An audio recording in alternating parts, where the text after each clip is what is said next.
everybody, it's Anna. Welcome to the Thursday card in this week's tarot story. Today we have the Fool reversed. This is our third major arcana card for the week. Lots of big life lessons happening this week. So the Fool is the 0 card in the major arcana. That means it doesn't really fall anywhere in the trajectory. And I think that's because it's a lesson that you learn every step as you go along. You need the Fool to be with you every step of the journey. Major arcana has a series of lessons that fall in sequence, but he's not in the sequence. You need him all the time.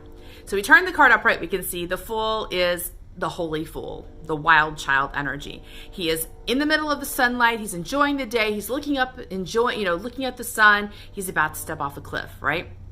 He's not watching where he's going. He also has just a knapsack on his back. He doesn't have provisions. He doesn't have a plan. He's not even watching his feet. He is clearly not using any reasoning or logic or linear thinking to plan his life. He is just walking into the world expecting the universe to take care of him. And because he expects the universe to take care of him, because he expects magic and there's no resistance around the magic, it naturally shows up for him and he's able to receive it with perfect equanimity. So the idea of the Fool is like a radical condition of faith where we truly throw ourselves off the cliff and really believe we're going to get caught. This card came to us reversed, and that suggests to me that we may be afraid that we're behaving foolishly. So the Fool does look like a fool. That's why he's called the Fool, because he's not thinking ahead. He's not making any plans. He's not planning for a rainy day. He's got no provisions. He's not even got a plan where he's walking. He's about to step off a cliff. So the world looks at the Fool and says, boy, that person's stupid, and really bad things are going to happen to them, and kind of they deserve bad things to happen to them because they're really dumb, right?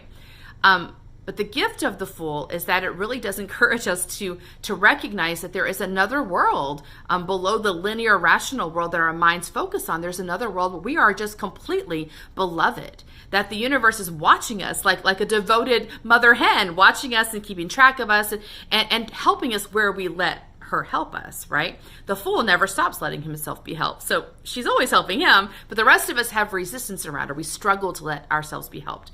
So when the card is reversed like this, it suggests to me that we are worried about being foolish or looking foolish. And that makes sense to me because, as we said before this week, if you haven't watched the other videos, you might want to check them out, that this week started with the Star card, which suggests that we've gone through a major transition. That means some structure has fallen and now we're in a different way of living. And part of this week is navigating this new expansion, this experience of abundance and power. As that happens, we don't become less foolish, we become more foolish. As you walk down the spiritual path, you move in deeper and deeper faith. And every time you do that, your mind goes, wait a minute, now we're going too far. We at least need to plan for this. We need to make this stipulation. We need to create this, backup plan.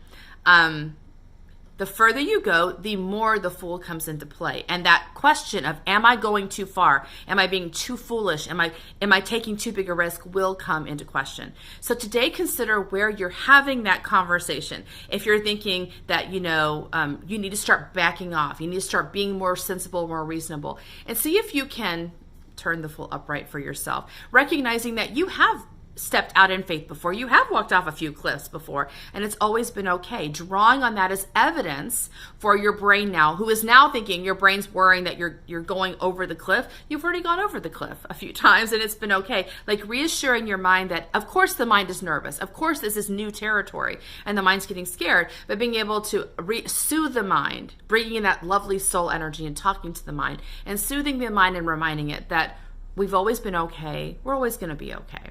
And that way the mind can stop kind of getting caught in the question of, are we going too far? Are we being really foolish? It's okay to think you're being more foolish now because you probably are. That's what the transition's about. So see you tomorrow for a final card. Bye. Hey everybody, thank you for watching my channel. If you want more content from me, please check in with my Patreon community, or you can check out my new book, The Gospel According to Tarot. The details are listed below. Hope to see you soon. Bye.